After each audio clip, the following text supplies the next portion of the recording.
তা আমি ছাত্রাবাসে তো কাজ করতে হতো, আমাদের তার বাপ দাদার ওই ইয়া নাই যে নিয়ে যাব, কাজ করেই তো পড়াশোনা করা। তো মাস্টার্স যখন আমি করি তখন ওই একটা থিসিস ছিল আমার, transboundary river conflict, a case study between India and Bangladesh.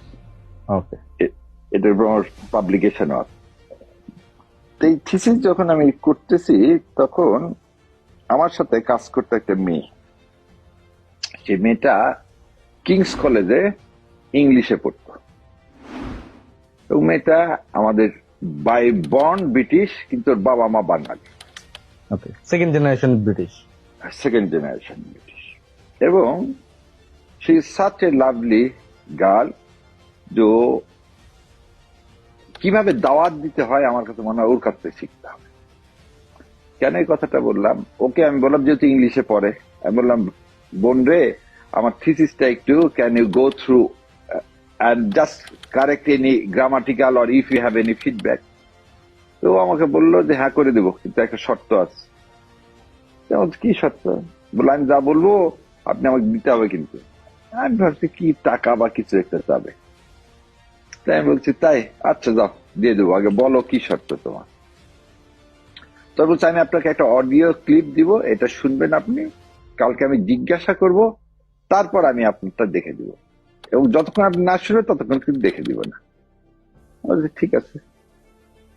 So she gave me Anwar al-Awlaki, the life of Prophet Muhammad, Makkan period. So that is the first time,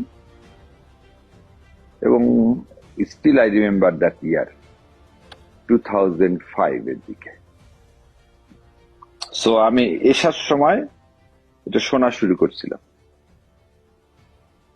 এবং যখন ফজর হয়ে যায় তখন তখন আমি শুনতেছি, আর আমি তাকায় দেখি আমার গেঞ্জি টেঞ্জি চোখের পানিতে সব ভিজে, মনে হচ্ছে কেউ আমার গায়ের উপর পানি ঢেলে দিচ্ছে।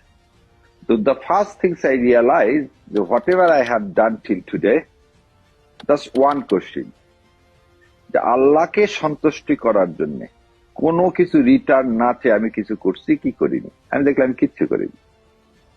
সেকেন্ড জিনিস হচ্ছে আমরা by born Muslims, we are not Muslims, জেনে বুঝে আমরা মুসলমান না।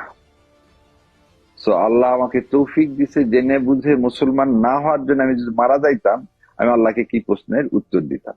যেমন আমাদের কিন্তু লাইফটা একটা ওপেন এক্সাম। ওপেন এক্সাম হচ্ছে 3